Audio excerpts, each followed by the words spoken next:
Imagina acordar num dia comum e descobrir que o caçador mais temido do planeta voltou ao jogo. Ninguém sabe exatamente o que ele se tornou. Só que agora, até os monstros têm medo dele. O que aconteceu com Sung Jin-woo entre a primeira e a segunda temporada? Agora, sem muita enrolação, bora direto pro que interessa, porque Sung Jin-woo não espera por ninguém. Episódio começa com aquele climão de rotina. Sung ainda está dormindo quando sua irmã liga, e ela fica surpresa por ele ainda estar dormindo. Ela o lembra da reunião de pais e professores da escola dela, que vai rolar naquela tarde. E aí Sung pula da cama assustado. Ele havia esquecido totalmente. Ele sai correndo pra escola, e quando a irmã o vê, é quase como se visse um estranho. O cara tá completamente diferente. Aparência mudada, roupa de responsa, postura de quem tá em outro patamar. A menina não acredita no que está vendo, e as amigas dela começam a reparar. Olhos brilhando, suspiros rolando e toda a atenção delas estão em Sung. A irmã dele até brinca dizendo que vai apresentar algumas amigas pra ele, já que ele ainda está solteiro. Sung responde no estilo irmão mais velho, puxa a bochecha dela e manda ela sossegar. Na sala dos professores, Sung se encontra com a professora da irmã, que só tem elogios, dizendo que ela é inteligente,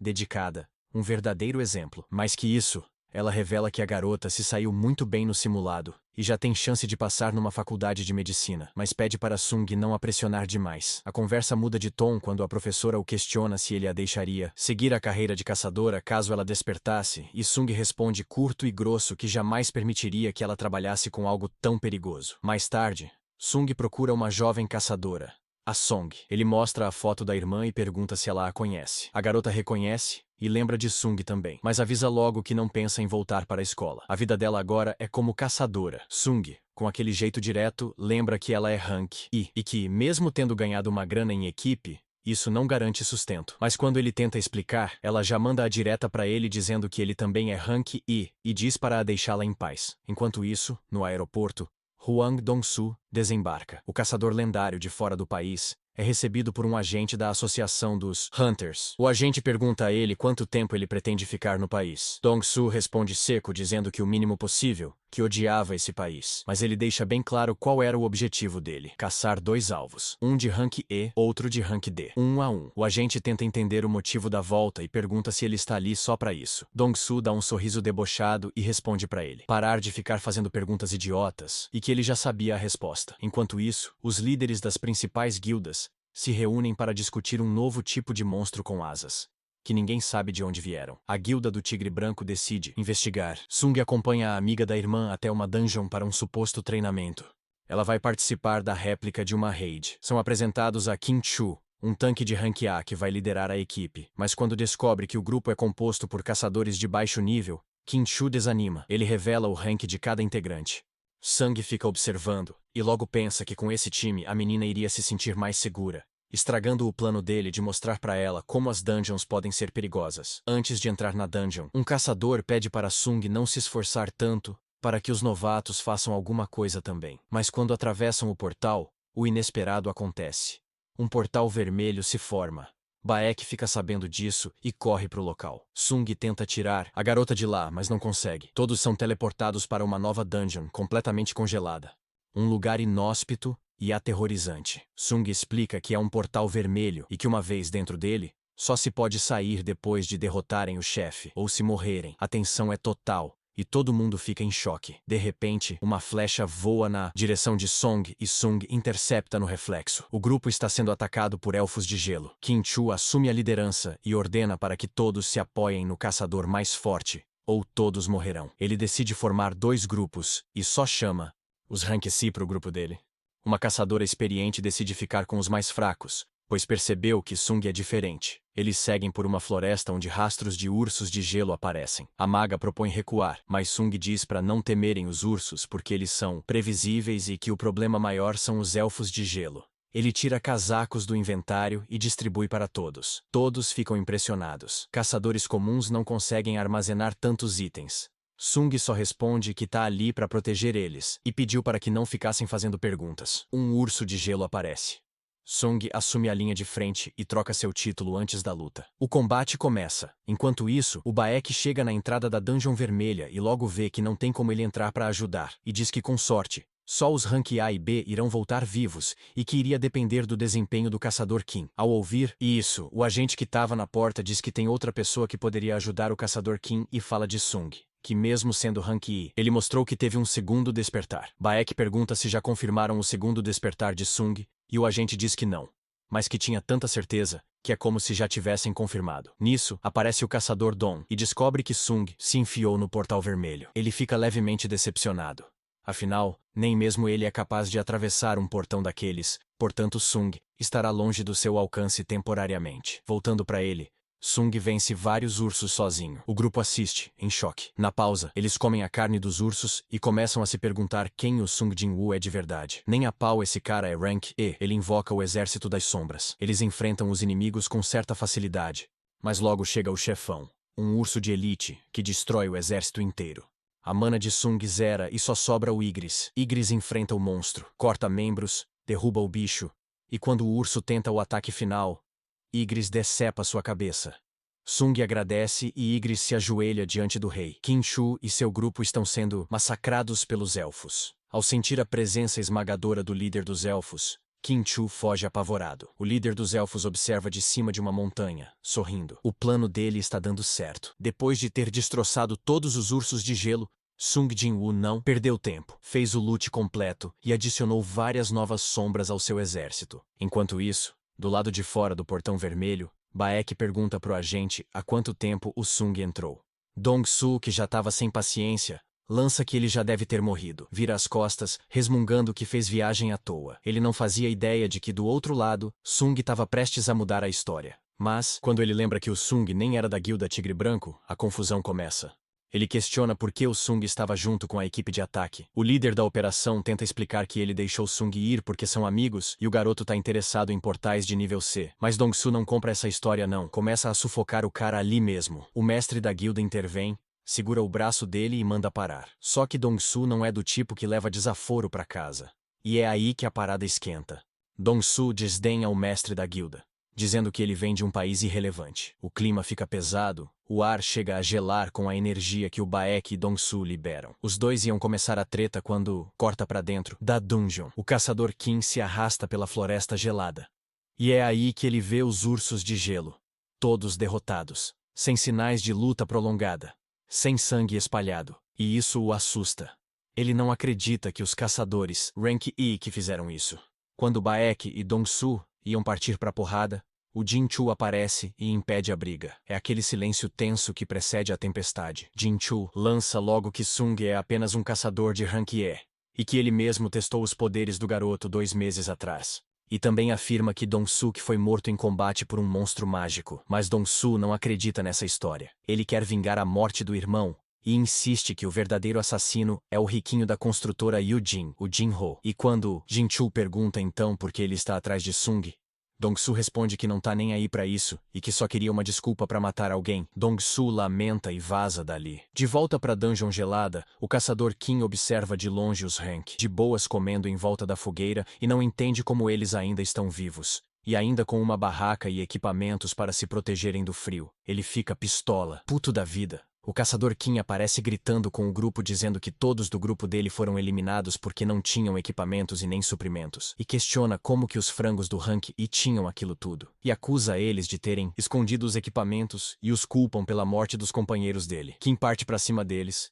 e Sung chega bem na hora jogando ele pra longe. Sung, com frieza, avisa que o próprio Qin foi o causador da morte dos seus aliados. E é nesse clima que os elfos de gelo aparecem, dessa vez com seu líder, Baruka. Sung nota algo estranho. Ele consegue entender o que o elfo tá falando. Detalhe, nenhum outro humano entende. E nem o próprio Sung sabia que podia entender e fica surpreso. Era como se cada vez mais ele estivesse cruzando a linha entre o humano e algo maior. Baruka diz que um dos elfos queria lutar com Sung, porque sentiu que ele tinha uma aura muito poderosa. Antes mesmo da conversa continuar, Sung arranca a cabeça do elfo, direto ao ponto e parte para cima do líder dos elfos. Baruka consegue defender o ataque de Sung, mas perde seu cavalo de gelo logo de cara. E pergunta por que Sung está fingindo ser humano se ele não é. E explica que todos os elfos ouvem uma voz mandando matar humanos, mas essa voz se cala quando se trata de Sung. E aí ele propõe um acordo que se Sung entregasse os humanos, eles o deixariam em paz. Mas Sung percebe um bug. como se o elfo tivesse reiniciado a fala. Sung recusa a proposta de Baruka e invoca suas sombras. Baruka é forte, mais do que Sung esperava. Ele percebe que precisa elevar o nível. A luta segue intensa. Os golpes trocados sacodem o chão congelado, como se a própria dungeon estivesse sentindo medo. Cada impacto é uma demonstração de força absurda. Sung não é mais o mesmo. Quando os magos aliados de Sung atacam Baruka com uma bola de fogo, ele sobrevive. O caçador Kim também tenta atacar Sung, mas é pego de surpresa por Ygritte. Sung nem precisou se mexer. Ygritte finaliza Kim, e Sung o transforma em sombra com o nome de Iron. E Iron já nasce com sede de batalha. Iron parte pro combate contra Baruka. Os outros humanos ficam em choque, se escondem nas árvores e só observam a batalha. Baruka, confiante, pede que Ygritte e Sung também entrem na luta. Sung topa e parte pra cima. A batalha fica brutal. Baruka protege os pontos vitais, mas não percebe que todos os outros elfos foram eliminados. Ele é o último obstáculo. Baruka parte pra cima de Sung. Sung arremessa sua arma e Baruka desvia. Achando que Sung está desarmado, ele continua partindo pra cima, mas Sung usa o toque do monarca, fazendo a arma voltar voando. Baruka percebe e consegue se defender, mas sua arma é destruída. Sung chega do nada e corta Baruka na barriga. Ele não desiste, quer continuar lutando, mas o Iron chega e dá uma marretada final nele. Mesmo depois de morto, Iron continua marretando o corpo de Baruka. Sung manda parar e todos comemoram a vitória. Com o perigo eliminado, o portal se abre. Do lado de fora, Baek aguarda. Ele espera ver Qin Sheol voltar, mas só aparecem os caçadores de rank baixo. Algo está errado. Ele sente no ar que algo mudou. Algo escapou do controle. Sung tenta sair de fininho, mas Baek o impede. Ele quer respostas. 6 membros da guilda sumiram, mas Sung, esgotado, só quer ir pra casa. Ele diz pra Baek perguntar para os outros sobreviventes. Baek se irrita, segura Sung pelo ombro, mas Sung não gosta nada disso e responde com frieza que salvou 2 dos membros da guilda de Baek. No mínimo, merecia um obrigado. Constrangido, Baek se desculpa. Com Sung indo embora com Song, Baek pergunta pra caçadora Park o que deu em Sung,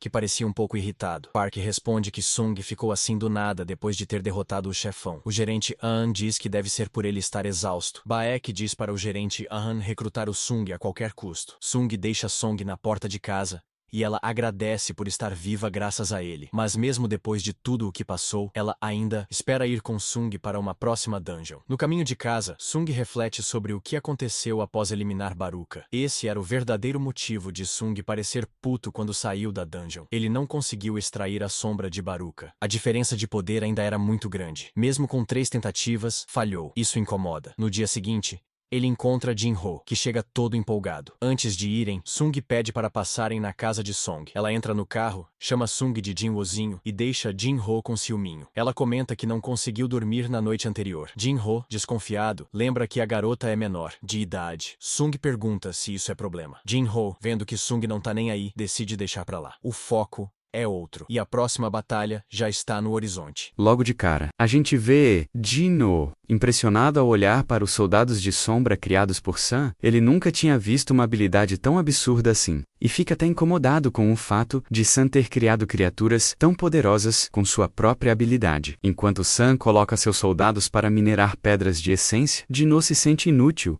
e pede para ajudar, nem que seja só para dizer que fez alguma coisa. Enquanto isso, um homem invade um navio onde estão pessoas americanas. Ele fala com um inglês todo enrolado para um dos tripulantes, dizendo que ele é humano e que ele só queria voltar para casa, de volta aos nossos parceiros. Sun e Jin-Ho comemoram o feito de terem concluído sua 19ª raid. Quando Sun pergunta pro Jin-Ho o que ele ia fazer agora, Jin-Ho responde que vai fazer a prova teórica da associação para conseguir a licença de mestre de guilda. E só assim, ele iria conseguir negociar com o pai dele. Nisso, Jin-Ho pergunta quais eram os planos de Sun. Sun responde que pretende sumir por um tempo. Jin-Ho acha que é uma indireta para ele, e diz que se Sun acha que ele é um chato, era só ele falar. Rolam aquelas confissões de bêbado. Jin-Ho diz que considera Sun mais irmão do que seu próprio irmão de sangue. Sun então faz um brinde e diz que, a partir de agora, Jin-Ho é seu irmãozinho. É um dos momentos mais emocionantes e verdadeiros da série. Enquanto isso, o homem misterioso que invadiu o navio americano está preso. Os agentes da associação comentam que ele se identifica como um caçador estrangeiro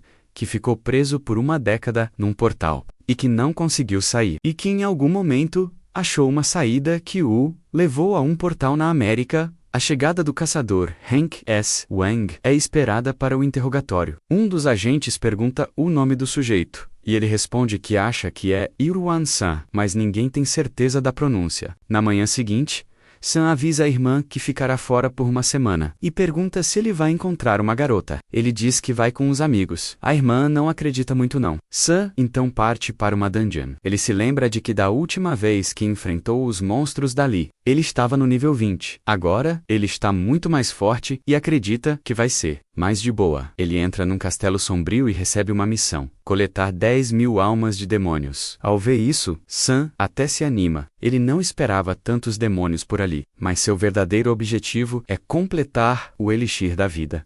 Enquanto isso, Jin-ho vai até seu pai para pedir a liderança da guilda. Ele diz que Jin-ho só conseguiu a licença porque San Jin-woo ajudou. Ele hesita um pouco, mas lembra que Sam salvou Jin-ho inúmeras vezes e que resgatou membros da Guilda Tigre Branco que ficaram presos no Portal Vermelho. Ele comenta que depois do incidente do Portal Vermelho, a Tigre Branco está se preparando para recrutar Sam. Então ele impõe uma condição: Jin-ho só poderá liderar se convencer Sam a se juntar à guilda antes que outra guilda o recrute. Jin-ho aceita essa condição e parte com tudo nessa missão. Dentro da dungeon, Sam segue enfrentando demônios e avança para o próximo andar após ver uma luz no horizonte. Cansado de ficar andando, ele invoca seu urso de gelo, que atropela os inimigos como se fossem nada, e decide batizá-lo de Tank. Enquanto isso, Ain está nadando em uma piscina e para descansar. Ela relembra uma conversa com Choi sobre as formigas voadoras. Choi diz que foi ordem da associação manter tudo em sigilo para não gerar pânico. Sam segue matando demônios, mas se decepciona. Todos parecem ser no máximo Rank B. Ele acredita que a dungeon tem 100 andares e fica curioso para saber qual será sua força quando ele chegar no topo. Após coletar 10.000 almas de demônios, Sam chega no 50º andar. Ele encontra Vulcan, o chefe do lugar, um inimigo enorme, sentado em um trono, e Sam se prepara para o combate. A tensão é palpável e a expectativa cresce. Corte rápido para mostrar os caçadores da guilda Tigre Branco indo até a casa do Sam para tentar recrutar ele, mas acabam batendo com a cara na porta. Sam não está em casa e em lugar nenhum, e ficam se perguntando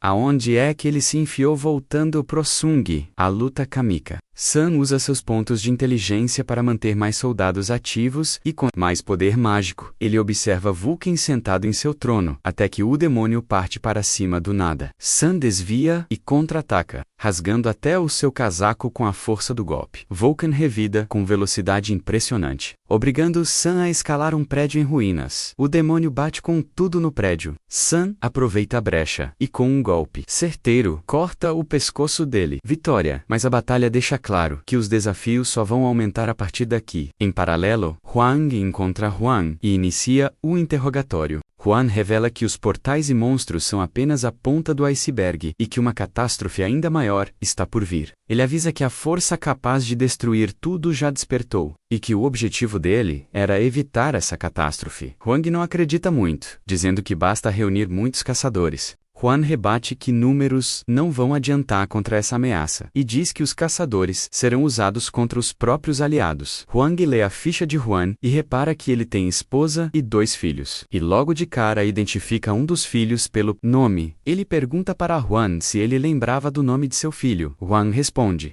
Jin-woo e olha torto pro Huang. Huang não gosta nada e lança que Jin-woo está morto e que se ele tinha algo para dizer para Jin-woo, que falasse com ele quando se encontrarem no outro mundo. O clima fica pesado entre eles. De volta para a dungeon, Sam chega ao 75º andar. Lá ele derrota Metos facilmente. Com isso, depois de derrotar Vulcan e Metos, Sam consegue 2 itens importantes: o fragmento da Árvore do Mundo e a água de nascente da floresta Icoante, faltando apenas um item para o Elixir da Vida. Sam se enche de determinação. Ele promete que da próxima vez, ele vai até o fim. E enquanto ele examina os itens, surge uma chave misteriosa, sem descrição. Corta para a cidade e alguns bombeiros tentam controlar as chamas em meio aos destroços de um prédio. O clima esquentou. Os agentes americanos nunca tinham presenciado a luta entre Hanks. A luta entre Hong e Huan acaba com o prédio inteiro destruído. A destruição só não foi maior porque Huang foi derrotado antes que tudo piorasse. Que episódio insano! E o próximo episódio, meu amigo, vai ser o momento em que o Sam vai parar de fingir.